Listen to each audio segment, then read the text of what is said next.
Bienvenidos a Código Interno. Yo soy Jesús Mesa y el día de hoy vamos a hablar del modelo de necesidades emocionales de Jeffrey Young. Les voy a platicar un poquito sobre el modelo de Jeffrey Young, conocido como la terapia de esquemas. Esta propone que los seres humanos tenemos una serie de necesidades emocionales centrales que deben ser satisfechas durante la infancia para un desarrollo saludable. Cuando estas necesidades no se cubren de manera adecuada, pues sucede que los jóvenes o los adolescentes desarrollan esquemas desadaptativos tempranos, patrones de pensamiento, emoción y sentimiento pues bastante disfuncionales. Entonces vamos a repasar cada una de las necesidades para poder revisar qué aplicaciones tenemos como educadores y cómo podemos fortalecer la configuración de esquemas saludables en nuestros adolescentes. ¿Okay? Vamos a comenzar hablando pues de que son 5. ¿Sí? El primero es el de vínculos seguros. Esto implica pues sentirnos seguros en relación con las personas, ¿sí? Aceptados y amados de manera incondicional, además de tener un sentimiento de permanencia y de pertenencia. Es decir, que tenemos una identificación con algún grupo o subgrupos, como puede ser la familia, la escuela, los amigos, los primos, los parientes, ¿sí? Este vínculo seguro le va a proporcionar al chico, al adolescente, la capacidad para migrar entre diferentes núcleos sociales de una manera tranquila, con baja ansiedad, y esto va a implicar que se pueda socializar de mejor manera cuando va creciendo, porque se va a enfrentar a diferentes entornos académicos, escolares, deportivos, sociales, etcétera, ¿no? Laborales incluso. Entonces el primero es el de vínculo seguro. Luego tenemos el de la autonomía y competencia, que es el sentirse capaz de realizar tareas, de tomar decisiones de manera autónoma. Esto se va soltando, o digamos que se va generando con el paso del tiempo, cuando los papás le van quitando toda la atención al pequeño y lo van dejando que solo vaya logrando achievements o logros pequeños hasta tener una sensación de autonomía. Lograr hacer cosas en su primera infancia y segunda infancia le va a dar la sensación de confianza. Va a ser el núcleo de la autoestima. Una autoestima que no necesariamente tiene que ser siempre alta, puede ser que fluctúe, pero que se mantenga sobre estándares de control. Es decir, que el chico no caiga en una sensación de victimismo o de autoderrota, sino que entienda que a veces le puede ir bien, a veces no le puede ir tan bien, pero que se puede levantar inclusive de momentos difíciles. Esto es la parte de la autonomía y la competencia. Luego, ese sería el segundo. La tercera necesidad que nos dice Jeffrey Young es la de los límites realistas. Esto es aprender a autocontrolarse y respetar los derechos de los demás. Obviamente aquí los padres y el código, la normativa, la narrativa de la casa, en donde se dice qué se permite y qué no se permite, es la que genera límites asertivos, flexibles, realistas y sobre todo saludables. Es decir, que los límites le den al chico una sensación de seguridad y que no los límites lo restrinjan al punto de sentirlo asfixiado o sobrelimitado en su espontaneidad, que es la siguiente de las necesidades, ¿no? La siguiente necesidad, que es la número 4, es la libertad para expresar necesidades y emociones de manera fluida. Sentir que los sentimientos son válidos, ¿sí? Que son aceptados y que son valorados por todos los integrantes del grupo social, de la familia en este caso, ¿no? Esto es también muy importante porque combina con las reglas. Si tenemos reglas de alta comprensión, es decir, que los chicos y las chicas sepan por qué se tienen que seguir esas reglas y cuál es su entorno en el que pueden expresar todas sus emociones, ellos van a empezar a gestionar un software o una programación interna de regulación emocional muy útil, que le va a permitir también en entornos diferenciados, sea a nivel académico, escolar, laboral, social, poder autorregularse cuando hay alguna regla que no entiende, pero que sabe que le puede ayudar a mantener seguridad, confianza, o que es un límite donde sí puede expresar inclusive una emoción incómoda, ¿no? Como la ira, como la tristeza, ¿sí? Como el enfado. Esa sería la cuarta necesidad. Y la quinta necesidad es la espontaneidad del juego. Tener espacios para la creatividad, el descanso y la diversión. Cuando tenemos estas 5 necesidades bien desarrolladas en nuestros entornos familiares, los pequeños van construyendo en sí mismos una configuración, que nosotros llamamos esquemas, de pensamientos, emociones, que se anclan en el autoconcepto o en el esquema nuclear, ¿sí? Principal, dando lugar a una identidad saludable con elementos de recursos para poder autorregularse, para poder pedir ayuda con el asunto del apego, poder expresarse libremente, tener la capacidad de no estarse sobrecuidando, sino ser espontáneos, y a partir de ahí poder desarrollarse en entornos académicos, primero escolares, familiares, y luego ya de manera social más amplia, ¿sí? ¿Qué pasa con la adolescencia? Que es de lo que vamos a hablar ahorita. Esto sucede a lo mejor entre los 0 y 9 años, si se pudo trabajar con ellos de una manera correcta. Pues en los 11 empieza la pubertad, la adolescencia, y empieza a haber cambios, ¿sí?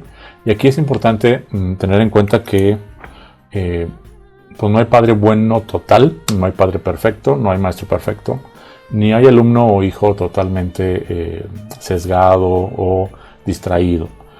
Todo se regula a través de proporciones, y lo más importante para padres y para maestros es la observación continua, la contemplación de los estados de cambio que tiene el adolescente, para poder aplicar aquí por lo menos 3 herramientas, ¿no? La primera, que es básica, es la reparentalización limitada. Es cuando un profesional de la escuela secundaria o del bachillerato sirve como referencia para que el chico o la chica tenga una reconfiguración de alguno de sus esquemas. Vamos a poner, por ejemplo, el esquema de la privación emocional. Si tenemos a una niña o un niño muy reservados, que han sido inhibidos en su expresión emocional en casa por reglas demasiado rígidas, o por distracción, o porque son muchos en la familia y no los consideran, este maestro, este tutor, este profesor, le puede permitir que se exprese, ¿sí? Y al momento de expresarse, la adolescente sabe que puede haber un espacio de aceptación a sus emociones, de aceptación a su punto de vista, porque a veces los chicos lo que tienen son puntos de vista diferentes a los padres y no los pueden expresar por miedo a la represalia, por miedo al castigo. En esos espacios la reparentalización ocurre porque entendemos la reparentalización como la reconfiguración, ¿sí? No se sustituye al padre, no se sustituye a la madre, simplemente se reconfigura de una manera limitada en ciertos aspectos alguno de los esquemas. Esto es muy útil cuando se trabaja en grupos, porque los jovencitos como parte de esta autorregulación generan vínculos de referencia, y entonces cuando son aceptados por más de 2 o 3 en algún tipo de expresión, ellos van fortaleciendo su capacidad para expresarse con sus pares de una manera adecuada.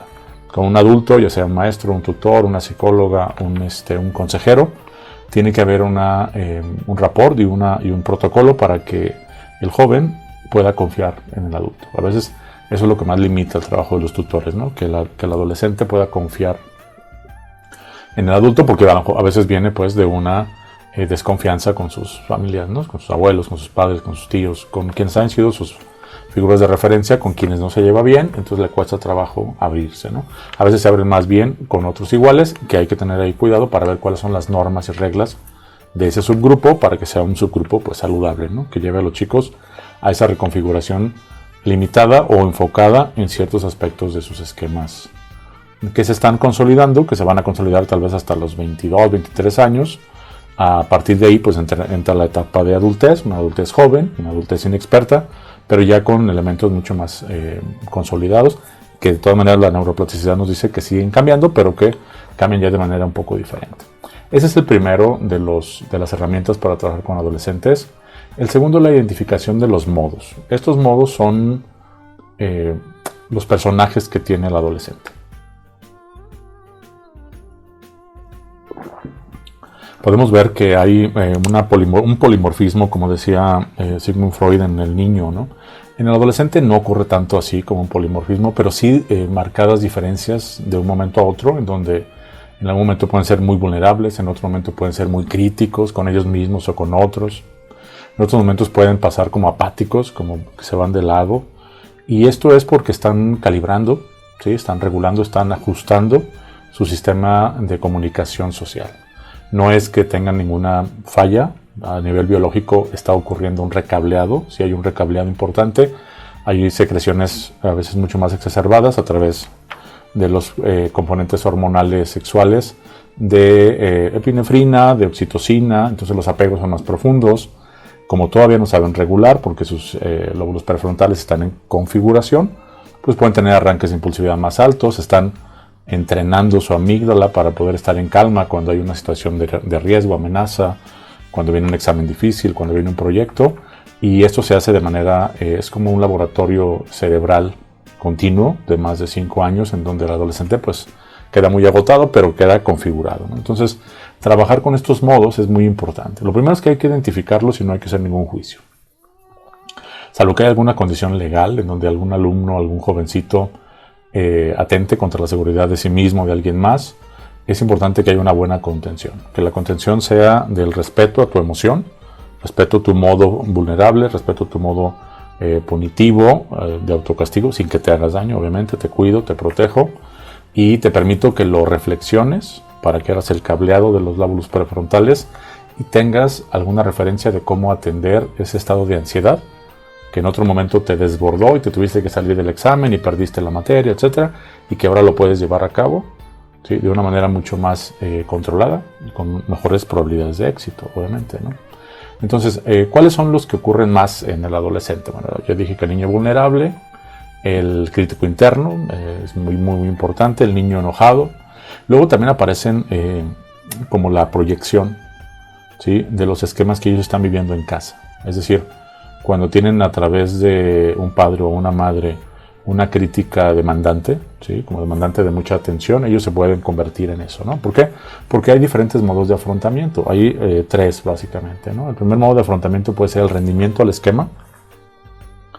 Es la jovencita que aprendió que llorando todo se le soluciona, porque así se lo enseñaron de pequeñita.